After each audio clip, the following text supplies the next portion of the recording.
Hello again, 6AR. So just to remind you, we are reading The Boy Who Sailed the Ocean in an Armchair by Lara Williamson. The publisher is Osborne and the ISBN number is 9781 4095 76327. We are on Chapter 12. Important information for Snoop. Pearl has our Eden Flat phone number. Dad does not want Pearl to have our Eden Flat phone number. Notes about how Pearl got our phone number. A robotic hand was the culprit. Billy and I were almost entirely innocent. I suspect Dad will not believe this if he asks me how it happened. Although, judging by the way Dad is whispering, I do not think he wants us to know he is on the phone to Pearl. Snoop has worked out that Pearl must have seen a strange number come up on her phone and rung it straight away to connect with Dad. More important information. Why did Dad tell Ibiza Nana that he had made a mess of things with Pearl? Does this mean he was going out with Camille before he left Pearl? We all ran away because of it? I've seen this sort of problem mentioned on daytime TV shows where everyone has bad teeth and they always pull their chairs apart before saying they're stuck in love triangles. I'm not 100% sure what a love triangle is, but it seems to involve at least 3 people who are all very cross. Concerns. Too many to mention. But the main one being that Billy has just broken my bed springs. When I tell him this, he says he can't stop now because he's showing Brian how to relax. I say Brian is always relaxed, and Billy says, I don't know Brian at all. With all this new information to digest, I sit on Billy's bed and rub my chin in the manner of a spy trying to solve a puzzle. Nothing about Dad and Pearl is making any sense to me. 20 minutes later, when I'm still trying to figure things out, Dad comes into our bedroom and says our Ibiza nanny was asking how we were both keeping. I pause, waiting for him to say that Pearl rang too, but he doesn't. Instead, Dad rubs his eyes and says it's getting late and we should both get ready for bed. Then he asks why Billy is sweating like a long-haired guinea pig in a sauna, and Billy says he's been exercising. Good-o, says Dad, kissing him on the forehead and then wiping the sweat from his lips. When Dad kisses me, I blurt out that I know all about love triangles. Startled, Dad says, well, you can just forget about those, because you're 11 and the only triangles you need to worry about are in maths. It seems Dad has cut my conversation down with a great big axe before it even began. When Dad leaves the room, I tell Billy I'm sleeping in his bed tonight because I don't want that. I want a broken spring in my spine. No way, shouts Billy and adds, what's yours is mine and what's mine is my own. Then he jumps into his own bed and goes straight to sleep. Apparently all that jumping has worn him out. As Billy lets out a little snore, I pad over to the window, pull back the curtain and stare out across the rooftops of Eden again. Each one looks like it had been dipped in silver oil and soft clouds like ghostly galleons sail across the sky. The star I picked out for Mum is still glistening. I want to say goodbye properly so much, but the words are all tangled up in my throat like Ibiza Nanny's knitting wool after Billy has been pretending it's a wig. My eyes begin to go so blurry from rogue tears that it's hard to see properly, and all I can do is mumble mum over and over again. But the star above me, it keeps on shining. And even when I shut my eyes and let the tears spill like tiny rivers, it feels as though the star throws a veil of light on my sodden face. After 5 minutes of silent sobbing, I think that if love could bring back someone who had died, then Mum would be right here in the room with me, whispering in my ear how much she loved me. I turn to go back to bed. That's when it happens. A paper crane spirals to the floor, right beside me. The paper crane must be magical, I decide.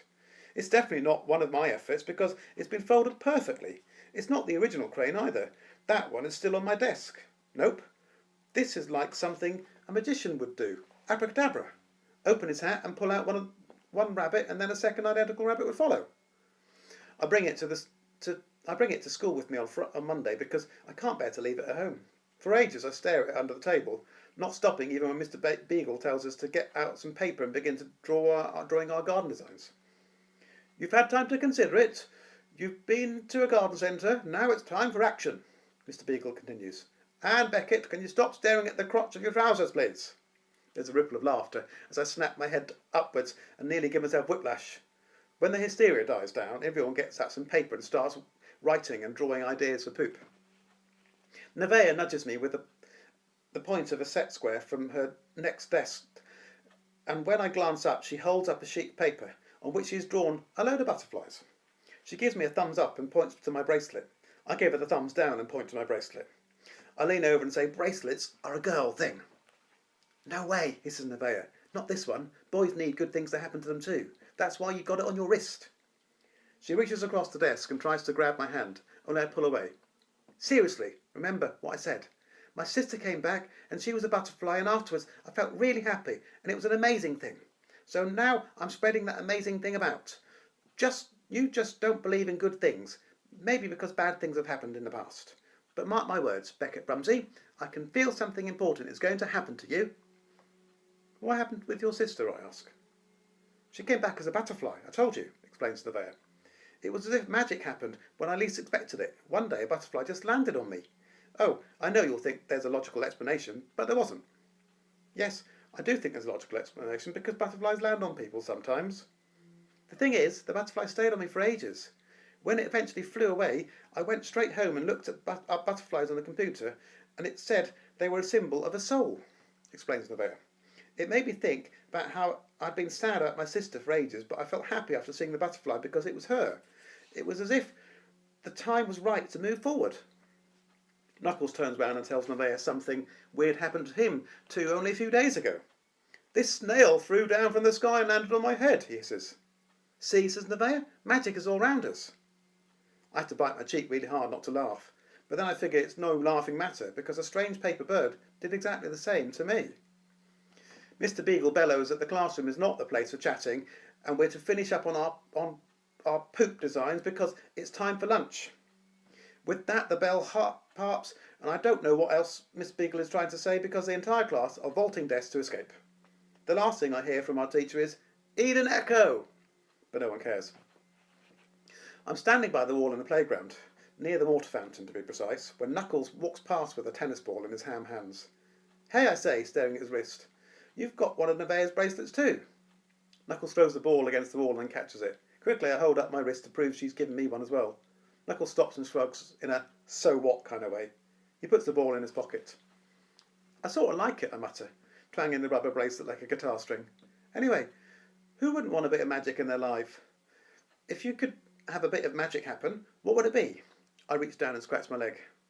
My dad back, Knuckles says as I bob back up again. My eyes widen. I understand, I reply. I mean, I know what it's like when someone has passed on. I tilt my head, waiting to make conversation to prove we're both similar. We've both lost someone. Knuckles smirks at me and pulls the ball from his pocket again. Passed on? You mean dead passed on?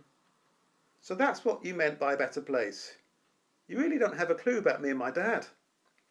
That's when Knuckles walks away, bouncing the ball up and down and then kicking it at a wall. Oh man, I'm even more confused about him than I was before. At 3:40, Billy and I are walking home from school when we spot Dad's van outside a bubblegum pink house. Not only is it very hard to miss the house, but it is also very hard to miss Dad's van due to the giant plastic cod on the roof.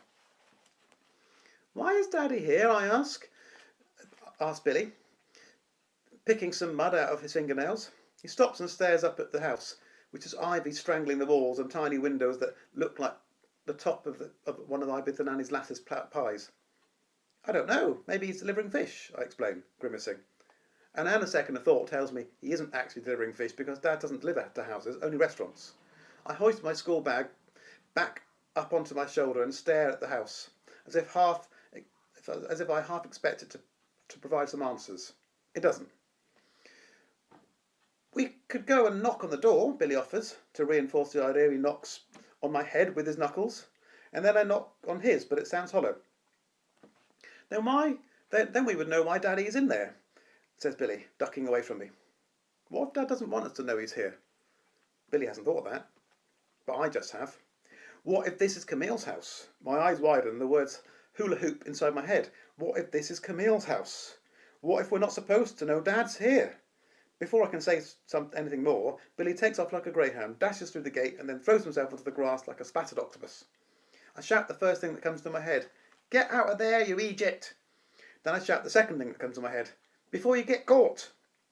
Billy isn't budging. He says this is where he's going to wait until Dad comes out of the front door.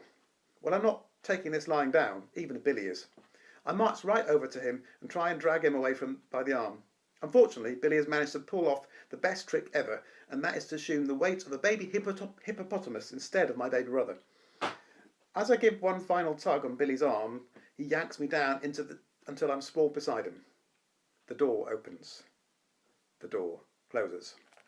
A woman with long brown hair appears on the pathway beside us, wearing a dark blue coat and red polka dot scarf. The look on her face when she spots us is priceless. At this point, Billy's chin is balanced on the earth, and he has a mouthful of grass clenched between his teeth. When the woman bends over and asks what we think we're doing, Billy mumbles that he's cutting the grass. What? With your teeth? Quizzes the woman. Donkeys do, says Billy triumphantly. Donkeys do, I hiss as we walk towards home. Man alive, why did you say that? She must have thought we were stupid, or at least you were. Billy just shrugs and says it's a shame we didn't see Daddy before we had to go. I say it was probably the best option, as the lady was going to ring the police. As we turn into our road, I realise this isn't a love triangle anymore. No, this is a love pentagon. There's Dad, Pearl, Naked Man, Camille, and now the lady in the polka dot scarf who thinks we're human lawnmowers. Dad arrives home shortly after us and throws his white jacket over the sofa before tickling Billy and asking him if he had a good day at school. Billy says he's forgotten what sort of day he had, and Dad says that's okay because it's easy to forget stuff. After Dad has ordered takeaway and we're sitting on the table, Billy blurts out, "Why were you at the pink house today, Daddy?"